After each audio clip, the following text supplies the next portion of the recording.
క్రీస్తునందు సోదరి సహోదరులారా, ప్రభువైన యేసు క్రీస్తు నామములో హృదయపూర్వక వందనాలండి. ముందుగా ఇంత మంచి సమయాన్ని ఇచ్చిన తండ్రి అయిన దేవునికి ప్రభువైన క్రీస్తు ద్వారా కృతజ్ఞతాస్తుతులు చెల్లిస్తున్నానండి. అందరూ బాగున్నారండి. వాక్యం చదువుకొని ప్రార్థన చేసుకున్న తర్వాత పాటలోనికి వెళ్దామండి. మార్కు గారు రాసిన సువార్త 12వ అధ్యాయం 24వ వచనం. అందుకు యేసు, మీరు లేఖనములను కానీ దేవుని శక్తిని కానీ ఎరుగకపోవటం వలననే పొరబడుచున్నారు. ప్రార్థన చేసుకున్నారు. పరలోకమందున్న మా తండ్రి, పరిశుద్ధ ప్రేమ గల తండ్రి, గొప్ప తండ్రి, యెహోవా తండ్రి, ప్రియకుమారుడు యేసుక్రీస్తు ప్రభువారి ద్వారా కృతజ్ఞతాస్తుతులు చెల్లిస్తున్నాము నాయన. ఈ రాత్రి వేళ మా అందరితో మాట్లాడమని మా ప్రభువైన యేసుక్రీస్తు నామమున వేడుకుంటున్నాం తండ్రి. ఆమేన్. ప్రభువైన యేసుక్రీస్తు నామములో హృదయపూర్వక వందనాలండి. దేవుని కుమారుడు యేసుక్రీస్తు ప్రభువారు ఈ లోకానికి వచ్చిన తర్వాత పరలోక రాజ్యం సమీపిస్తుంది కనుక మారు మనసు పొందమని ప్రకటింప మొదలుపెట్టారు. అంశం పాఠం పేరు రాసుకోండి. క్రైస్తవ స్త్రీలు తల మీద ముసుగు ఎందుకు వేసుకోవాలి? ఈ రోజున క్రైస్తవ స్త్రీలు ఎలా తయారయ్యారు అంటే వింటారులే కానీ దాన్ని పాటించరు. మందిరానికి వచ్చేటప్పుడు అసలు ఎప్పుడు రావాలి? ఎప్పుడైతే సేవకుడు సమయం పెట్టి ఆ సమయానికి ఆరాధన స్టార్ట్ చేస్తారో అప్పుడు స్టార్ట్ చేశారని నువ్వు ఎంత త్వరపడి ముందుగా ఉండాలి అంటే అంత త్వరపడి ముందు వెళ్ళాలి. జాబ్కి ఎప్పుడు వెళ్తావు? 9 గంటలంటే 10-11కి వెళ్తారా? వెళ్ళాలి. పని 10 గంటల కంటే 11-12కి వెళ్తారా? వెళ్ళాలి. పిల్లలను స్కూల్కి 8-9కి పంపించాలి. 8 గంటలకు పంపించాలి. 10 గంటలకు పంపిస్తావా? పంపించాలి. మరి ఆరాధనకు మాత్రం ఎప్పుడు వెళ్తారు? ఉదయం 9 గంటల కంటే ఎన్ని గంటలకు వెళ్ళాలి? 10 గంటలకే 11 గంటలకు. ఈ రోజున వచ్చే విధానం ఎలా ఉందనంటే మందిరానికి క్రైస్తవ స్త్రీలు ఎలా వస్తున్నారు అని అంటే పాటలేగా పాడేది. పాటలు అయిపోయిన తర్వాత అయ్యగారు వాక్యం చెబుతారుగా, అప్పుడు వెళ్దాం. అంటే పాటల కార్యక్రమం ఆరాధనలో భాగం కాదండి. ఆరాధనలో భాగం పాటలు. కానీ పాటలు అయిపోయిన తర్వాత సేవకుడు వచ్చి వాక్యం చెప్పేటప్పుడు అప్పుడు వస్తారన్నమాట. ఆ వచ్చిన తర్వాత కూడా మందిరానికి వచ్చిన తర్వాత స్త్రీలు అసలు ఏ విధంగా ప్రవర్తిస్తున్నారు అని అంటే, ఎలా ఉన్నారు అని అంటే, ఆ సమయాన గన అన్యులు కానీ అన్య స్త్రీలు కానీ ఎవరైనా కానీ కొత్త వారు కానీ మందిరానికి వస్తే వీరిని చూసి వారు అదే నేర్చేసుకుంటారు. ఏ విధంగా ప్రవర్తన ఉంటుందంటే క్రైస్తవ స్త్రీలు మందిరంలో వస్తారు. నీకు మోకాళ్ళు వేసే వీలు లేకపోతే నిలబడి ప్రార్థన చేసుకోవాలి. నువ్వు రావటంతోనే దేవుని సన్నిధి, దేవుని ఎదుట నువ్వేం చేయాలి? సాగిలపడాలి. వీలు లేకపోతే నిలబడి తలదించుకొని క్రీస్తు ఎదుట నువ్వు దేవుని ఎదుట ఏం చేయాలి? ప్రార్థన చేయాలి. కానీ కూర్చొని ప్రార్థన చేయటం, కూర్చొని ప్రార్థన చేయొచ్చు. ఎప్పుడు చేయాలి? అది ఎప్పుడు చేయాలండి? నువ్వు ఒక 4 గంటలు, ఒక 5 గంటలు, ఒక 6 గంటలు ఎక్కువ సమయం నువ్వు ప్రార్థన చేయాలనుకున్నప్పుడు, నువ్వు మోకరించలేనప్పుడు, నిలబడలేనప్పుడు నువ్వు కూర్చొని ప్రార్థన చేసుకోవచ్చు. నువ్వు ప్రార్థనకి వెళ్ళేదే 9 గంటలకు పెడితే 10 గంటలకు వెళ్తావు. 10 గంటలకు ప్రార్థనకి వెళితే అప్పుడే ఉంటుందో ఒక అర్ధ గంటలో అయ్యే పోతుంది. నువ్వు వెళ్ళేదే లేటుకి వెళ్తావు, వెళ్ళి మరలా ఏం చేస్తావు? నిర్లక్ష్యం. కూర్చొని ప్రార్థన చేయటం. ఆ కూర్చొనేటప్పుడు తర్వాత స్త్రీలు తల మీద ముసుగు వేసుకునే వారికి ఈ రోజున చాలా మంది తక్కువ. ఒక ఫ్యాషన్ అయిపోయిందండి. బైబుల్ వాక్యం చెబుతున్నట్టు ఈ రోజున స్త్రీలు తల మీద ముసుగు వేసుకోవట్లేదు. తల మీద ముసుగు వేసుకోవట్లా చాలా మంది. అసలు తల మీద క్రైస్తవ స్త్రీలు ఎందుకు ముసుగు వేసుకోవాలి? ఇక్కడ యేసుక్రీస్తు ప్రభువు చెబుతున్నారు, మీరు లేఖనములను గాని దేవుని శక్తిని గాని ఎరుగకపోవడం వలనే మీరు పొరబడుచున్నారు. ఇక్కడ ఒక సందర్భం చెప్పారు. తర్వాత ఆయన చెబుతున్న విషయం చాలా ప్రాముఖ్యమైన విషయాలు. క్రైస్తవ స్త్రీలు ఎందుకు తల మీద ముసుగేసుకోవాలనంటే అపోస్తలుడైన పౌలు గారు కొరింథీయులకు రాసిన మొదటి పత్రిక 11వ అధ్యాయం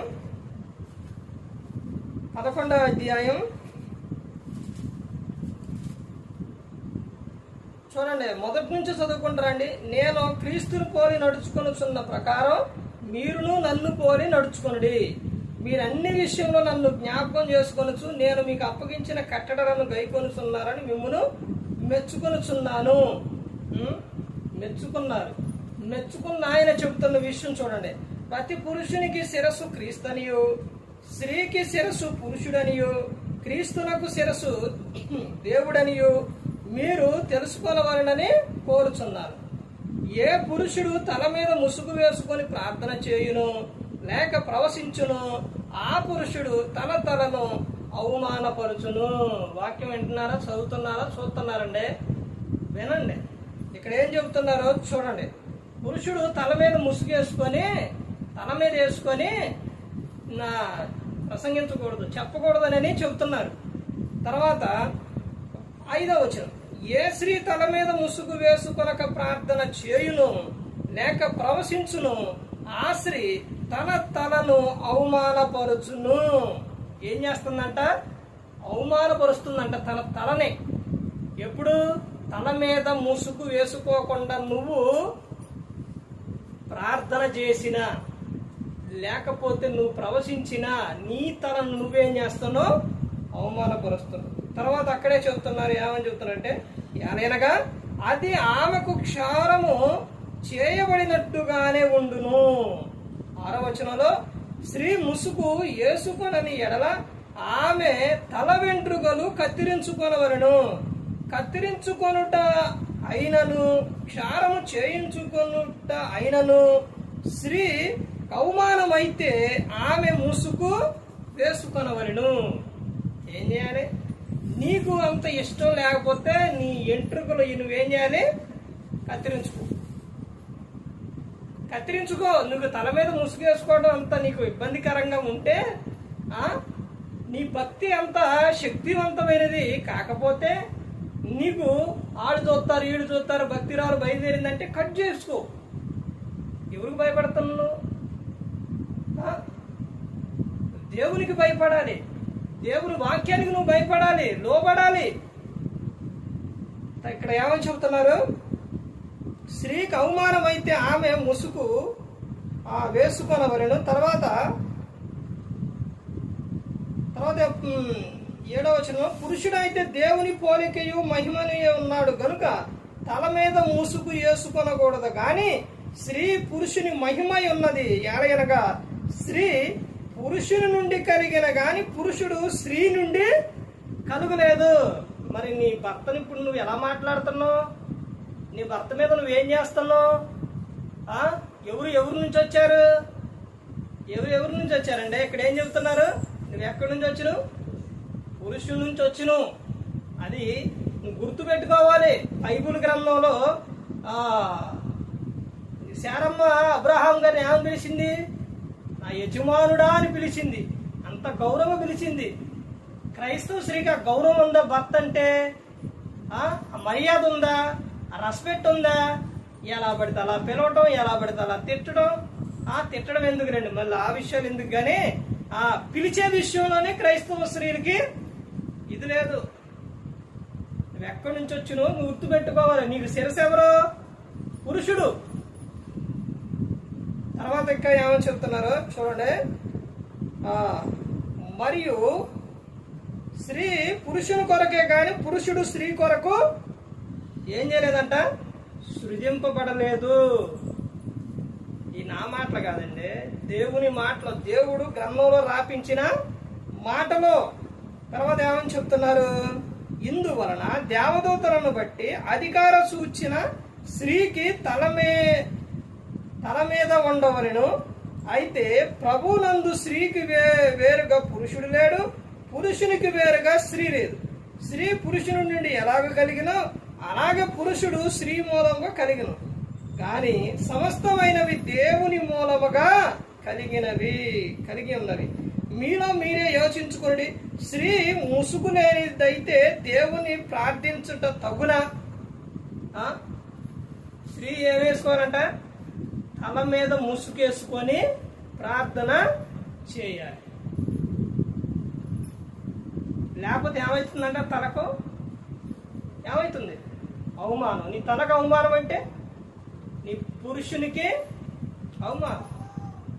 అవమానిస్తాం. తర్వాత ఏమని చెప్తున్నారు చూడండి, ఇంకా మీలో మీరే యోచించుకునుడి. 14వ వచనం, పురుషుడు తల వెంట్రుకలు పెంచుకున్నాడు అతనికి అవమానమని స్వభావ సిద్ధముగా మీకు తోచును కదా.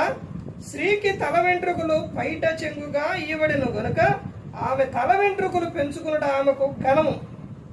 ఎవడైనను కలహప్రియుడుగా కనబడిన ఎడల మాలోనైనను దేవుని సంఘములని ఇట్టి ఆచారం లేదని వాడు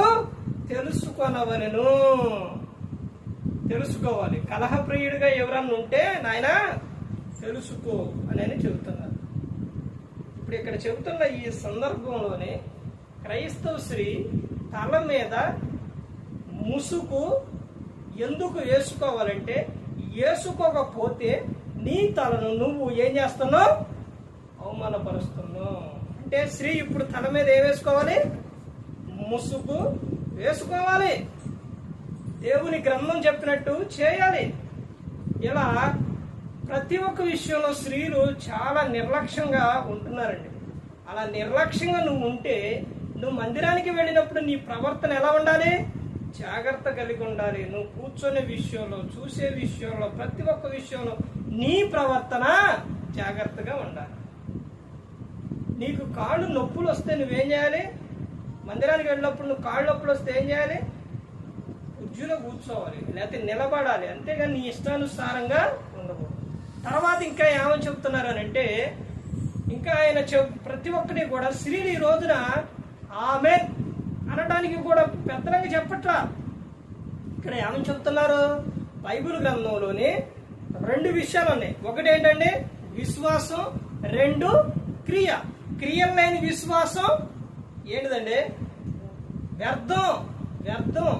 అంటే ఇప్పుడు నువ్వు ఆమెన్ అని నువ్వు పైకి వినపడుతుందా, అసలు చెబుతున్నావు నువ్వు అంటే, నువ్వు ఆమెన్ అనట్లేదంటే నువ్వు ప్రార్థన ఒకటే వినలేదని అర్థం. అసలు ఆ ప్రార్థనలో ఏకీపించలేదని అర్థం. నీ ఆలోచన ఎటో పోయిందని అర్థం. లేకపోతే ఆమెన్ అంటే నువ్వు అనలే. ఆమెన్ అనగా ఏంటది, అర్థం ఏంటి, జరుగును గాక.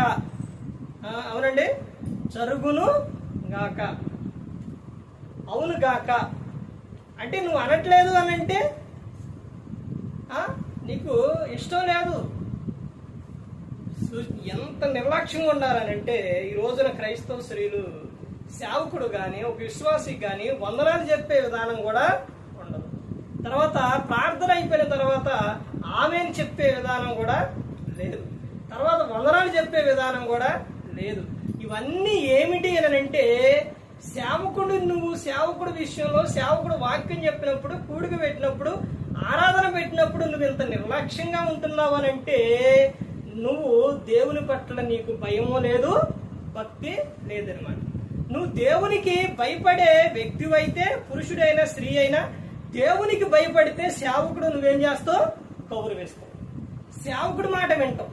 అంటే సేవకుడు మాట వినట్లేదు అని అంటే, సేవకుడు నువ్వు గౌరవించట్లేదు అని అంటే నువ్వు దేవుని పట్ల నీకు భయమో లేదు, భక్తి లేదనమాట. 2 నీకు దేవుని పట్ల లేవు కాబట్టే నువ్వు సేవకుడు వాక్యం చెప్పినా కానీ నువ్వు వినట్లేదు అని అంటే అసలు నీకు దేవుని పట్ల నీకు భయం ఉందా, భక్తి ఉందా? ఒకసారి ఆలోచించండి. ఏదో పేరుకు మాత్రమే క్రైస్తవులుగా ఈ రోజున జీవిస్తున్నారు కానండి, వాక్యానుసారంగా జీవించేవారిగా లేరు. చాలా మంది క్రైస్తవులకు వాక్యానుసారంగా నడిచేవారిగా లేరు. ప్రతి ఒక్కరు కూడా తెలుసుకోవాలండి. యేసుక్రీస్తు ప్రభువారు ఆయన వస్తారు. ప్రతి ఒక్కరి దేహంతో జరిగించిన ప్రతి ఒక్క దానికి కూడా క్రీస్తు ఎదుట నిలబడ్డప్పుడు ఆయన ఎదుట లెక్క చెప్పుకునే వారిగా ఉండాలి. అందుకని నువ్వే నిర్లక్ష్యంగా ఉంటే నీ భర్త ఎలాగా, నీ పిల్లలు ఎలాగా ఒకసారి ఆలోచించండి.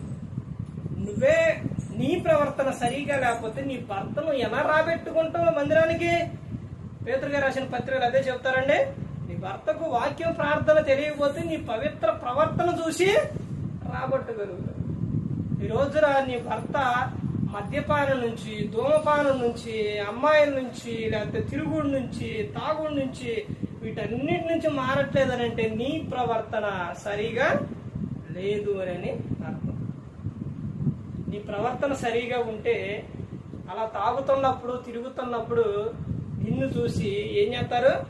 భయపడతారు. అసలు నీ ముందు తాగనే తాగరు.